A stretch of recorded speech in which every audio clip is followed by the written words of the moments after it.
नमस्कार। अभिवादन स्वीकार करें आदर्श तिवारी का। आज हम बात करेंगे उस जंग की जिसने मध्य पूर्व को एक बार फिर आग में झोंक दिया है और जिसकी तपीस पूरी दुनिया महसूस कर रही है। 13 जून को इजरायल ने ऑपरेशन राइजिंग लायन के तहत ईरान के परमाणु और सैन्य ठिकानों पर जोरदार हवाई हमला किया। इजरायल का दावा है यह जरूरी था, वरना ईरान परमाणु बम बनाकर दुनिया की शांति को उड़ा देता। लेकिन जवाब में ईरान भी चुप नहीं बैठा, तेल अवीव पर मिसाइलों की बारिश कर दी। अब यह सिर्फ दो देशों की लड़ाई नहीं रही, यह एक ऐसी जंग बन चुकी है जिसके राजनीतिक, रणनीतिक और आर्थिक झटके पूरी दुनिया को हिला रहे हैं। यह संघर्ष केवल दो देशों की आपसी रंजिश नहीं है, इसके रणनीतिक, राजनीतिक और आर्थिक परिणाम पूरी दुनिया पर पड़ रहे हैं। भारत के लिए ये स्थिति और भी जटिल है। एक तरफ इजरायल जिससे हमारी मजबूती डिफेंस पार्टनरशिप है, दूसरी तरफ ईरान जिससे हमारी ऊर्जा और रणनीतिक हित जुड़े हैं। चाहे वो चाबहार पोर्ट हो या तेल सप्लाई, यह एक बड़ा गेम है जहां रूस और चीन खुद को शांति दूत बन दिखा रहे हैं, पर असल में अमेरिका के प्रभाव को चुनौती देने की चालें चल रहे हैं। वे सक्रिय भूमिका निभाने की कोशिश कर रहे हैं, वे मध्यस्थता की पेशकश तो कर रहे हैं, लेकिन वास्तव में उनका ध्यान इस क्षेत्र में अमेरिकी प्रभाव को चुनौती देने पर केंद्रित है। इन परिस्थितियों में कई सवाल उठते हैं। क्या इजरायल अपने सैन्य अभियानों के जरिए संघर्ष को और बढ़ा रहा है? भारत नाजुक संतुलन दो देशों के बीच में, दो विरोधी देशों के बीच में किस प्रकार से स्थापित कर रहा है? अमेरिका का खुला समर्थन किस दिशा में मोड़ देगा इस टकराव को?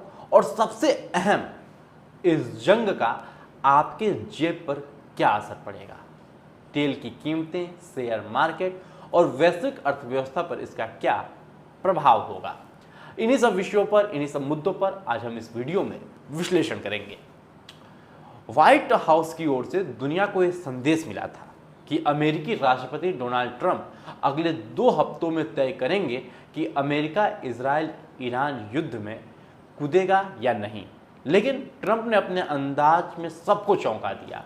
संघर्ष के महज 10वें दिन ही ट्रंप ने एक बड़ा आदेश दिया। अमेरिका ने ईरान के 3 बड़े परमाणु केंद्रों पर एक सटीक और धुआंधार हमला किया।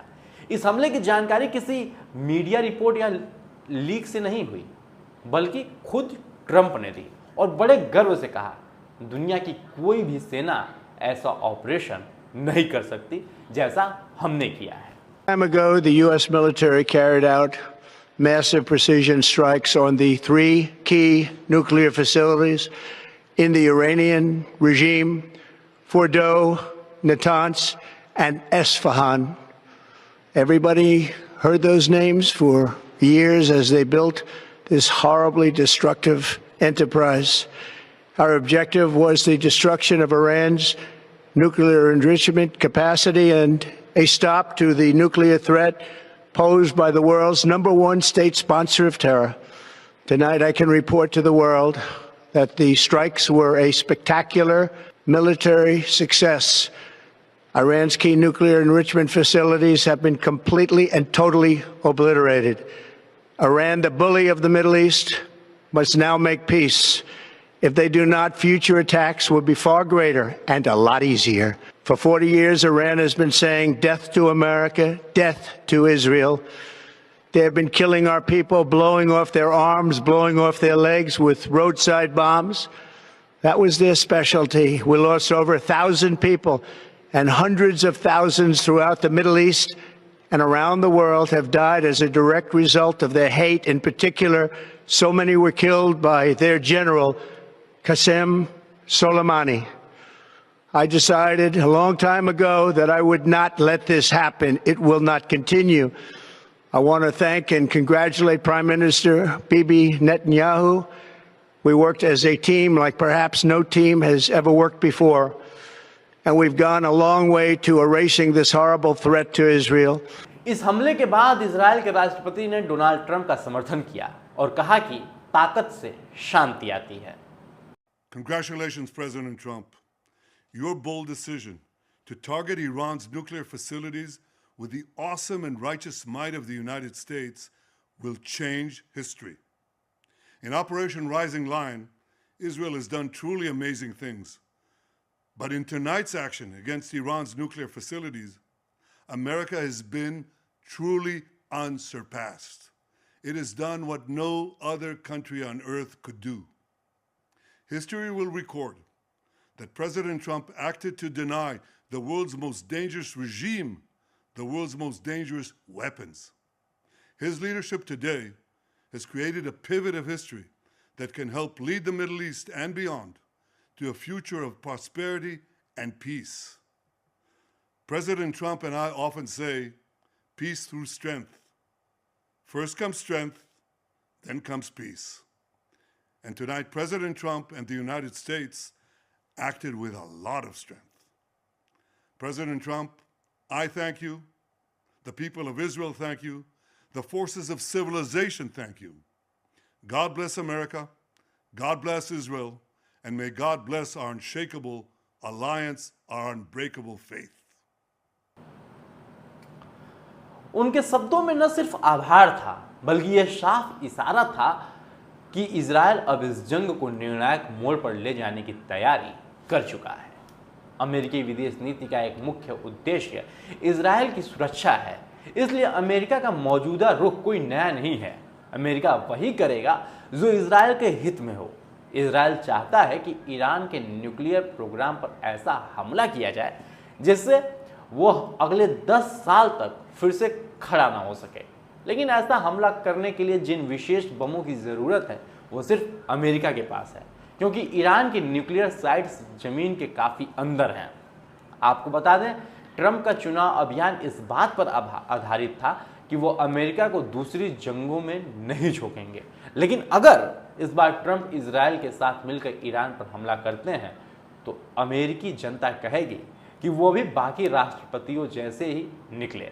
ईरान का कहना है कि उसका न्यूक्लियर प्रोग्राम सिविलियन उपयोग के लिए है, जबकि इजरायल का दावा है कि ईरान के पास करीब 10 बम बनाने की क्षमता है। अमेरिका की director of national intelligence Tulsi Gabbard के कार्यालय ने भी कहा है कि अभी ऐसा कोई पुख्ता प्रमाण नहीं है कि ईरान तेजी से बम बनाने की ओर बढ़ रहा है। फिर भी राष्ट्रपति ट्रंप का दावा है कि ईरान बम की दिशा में आगे बढ़ रहा है।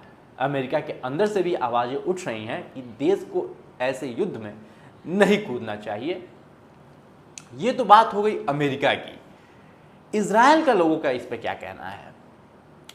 विशेषज्ञों का मानना है कि ईरान से टकराव में इजरायल के भीतर राजनीतिक मतभेद भले हों, लेकिन इस मुद्दे पर देश की अधिकांश जनता और राजनीतिक दल एकजुट हैं।